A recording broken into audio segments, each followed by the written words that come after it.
Hello guys, again, this is Herminio, and today I'll be presenting a paper entitled The Effects of the Prototype Board Game on Risk Aversion Tendencies and Asset Allocation Strategies among Financial Management Students in a State University. This is a quasi-experimental study. So this is Herminio Junior Bicabusog again, inviting you to be part of our channel, like, comment, share, and subscribe. So let's go forward. Now, the background of the study is based from the passion of the researcher in innovative learning through gamification, game-based learning. With this premise, the researcher chose to design a material in a form of a board game to be utilized in teaching some subjects taught in the university. This action is driven also by the mission and vision of the university. Now, the objectives of the study are twofold. First, to present a functional board game as an instructional material in teaching investment and portfolio management, specifically in the areas of risk management and asset allocation strategy. Next is to determine the effects of playing board game on a perceived risk, comfort, and asset allocation strategy decisions among students of a state university. Now, the null hypothesis of the study states that there is no significant differences on the pre-test and post-test scores among students on their test on perceived risk comfort test and their asset allocation strategy scores. Now, again, if you're new to this channel, like, comment, and subscribe. So let's continue. Now, here are some of the literatures in relation to the studies. Now, on the design of the board game, I've utilized the rapid prototyping by IDU, and also there are also texts that tells about it involves as a tool in the design. So in the analysis, I use thematic analysis in designing a board game, or content analysis in designing the board game. Now, second is the quasi-experimental methods on board games related study. There are also studies that goes into this method of doing and studying how board game could really affect some areas of life. In this case, the improvement of children's numerical skills by providing games at home. So this is also quasi-experimental studies. Now, there is also a study that tells us that among pharmacy students, pilot board game, it has an effect on learning and collaboration among pharmacy students. Also in project management, and another study also that board game improves creative problem solving among students who play the game. And next is the board game and in relation to life cycle thinking. So these are some of the literatures that are employed in this study. Thus, this one really inspire more the author to go into in the studies of board game, as there are literatures that could support the study. Okay, now this is the framework of the study. First, the input is we determine what to prototype, and then build and run the prototype, test several prototypes, and integrate feedback and iterate. Now, there are some interventions. The process goes into some interventions of the implementation of how the board game is utilized in the classroom. So first is present investment management lesson to the participants. Then I conducted the pre-test. Then next is let the participants play the board game, same duration of time with the lectures, and then now the game. Then I conduct the post-test, and then compare the means of the pre-test and post-test using t-test. Now, the results indicates that the means of the control group is different from the treatment group, and the null hypothesis is rejected.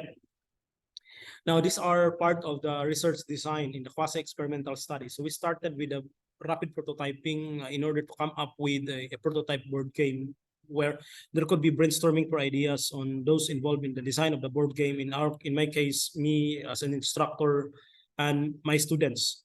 And then build the prototypes, and then run it, and then iterate, reiterate, and then allow the feedback loop on and on. There's a cycle of building, reiterating, and then building it again, rebuilding, and reiterating, and so on. Now, then until we come up with a workable prototype, and here comes how the intervention using the board game in the class could happen. Now, first is I present first the researcher as an instructor also presented the investment management lesson areas on the asset allocation strategy and risk comfort perception among students and discuss these topics to them. And after that, I conduct the pre-test. I tested them, and then after that, there is I let them play and then conduct the post-test. And then after that, I compare the means of the pre-test and post-test using t-test. Now, the results indicate that the means of control group is different from the treatment group.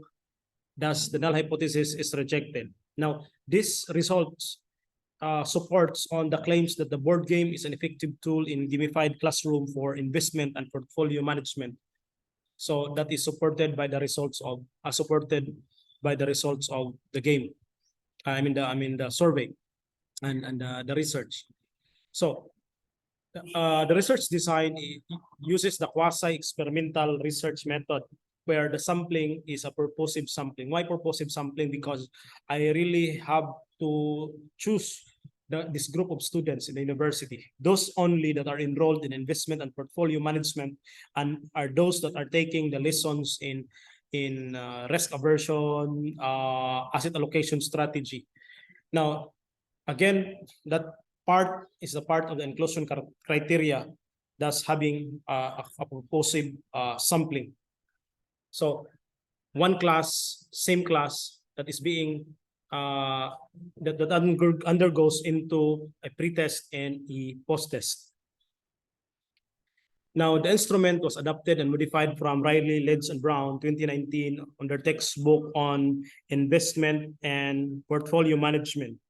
Now, the test of reliability before the instrument was conducted or given during the pre-test and the post-test, there was a pilot testing of instrument among other classes who are also taking investment and portfolio management, and the alpha, the Cronbach alpha, score is at 0.91, indicating a high reliability, internal reliability of the instrument. Now, again, our statistical technique, we use the independent sample t-test. So this is the results of our statistics. So take note of our hypothesis that there is no significant difference on the pre-test or the after lecture test and the post-test or after they play the board game. So again, we let the student undergo into the lectures of the topics on asset allocation strategy and risk aversion, the risk comfort perception. And after that, we give the test. That's we call the pre-test. So the test after the lecture, and the next day we let them play same amount of time as of the lecture. That is what they call the post-test or after they play the board game test. So among the students on their test in the perceived risk comfort and their asset allocation strategy score. So there is no significant difference on these two tests. That is our null hypothesis. The results indicate that the independent sample t-test was conducted to compare the risk comfort scale and the asset allocation strategy scores for the students' pre-test and post-test. In both tests, there were significant differences in the t-value, with the degrees of freedom at 92 is equals to the t-value 4.534, with a p-value equals to 0.00. In this case, it is highly significant, with mean score for the post-test of mean is equals to 29.19 and the standard deviation, which is 3.437, indicating that the score of the pre-test on the risk comfort scale almost doubled, right? Or there is around 15 points increase in their score from semi-conservative students' perception becomes aggressive when it comes to how they look at risk. So what does it mean?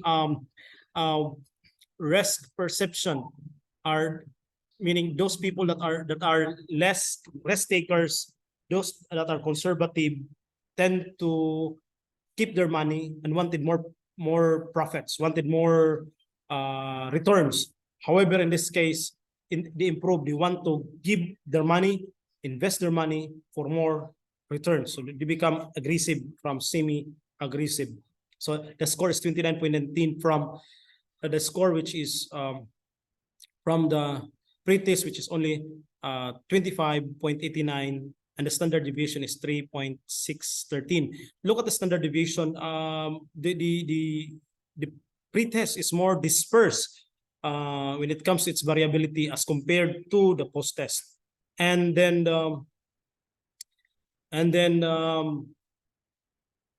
the asset allocation strategy scores, the post-test, the mean is 48.40 and the standard deviation is 19.784.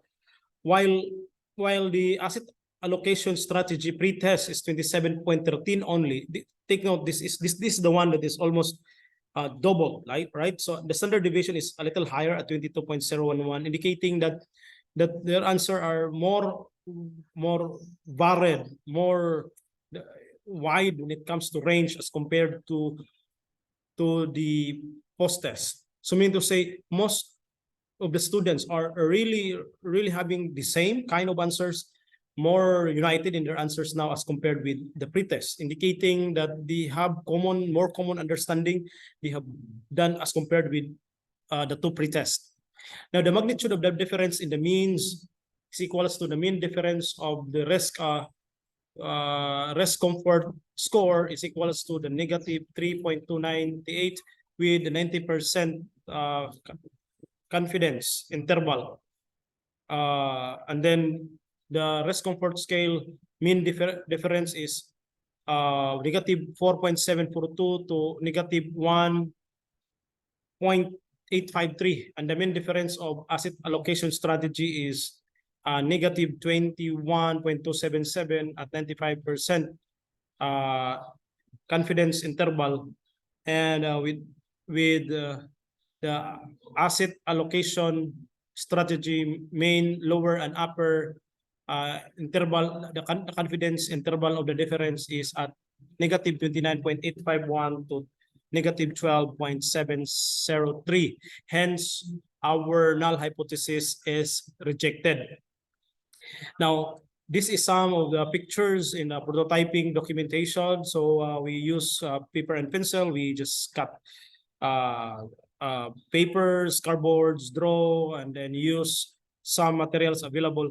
And later on, in prototyping, I partner with a handmade paper industry or company here. Company in our locality that is making handmade papers, cardboards, and I let them design the board game. So after this is the picture there on the uppermost right. You can see there the box, and then the lower bottom, the one that I'm holding, is the final workable prototype that which is more polished and now ready for sealing and also ready for the application for patent. And these are some of my references, and thank you for listening and have a good day, everyone. Hope to see you again. Like, comment, subscribe. Bye-bye, and hope see you next time.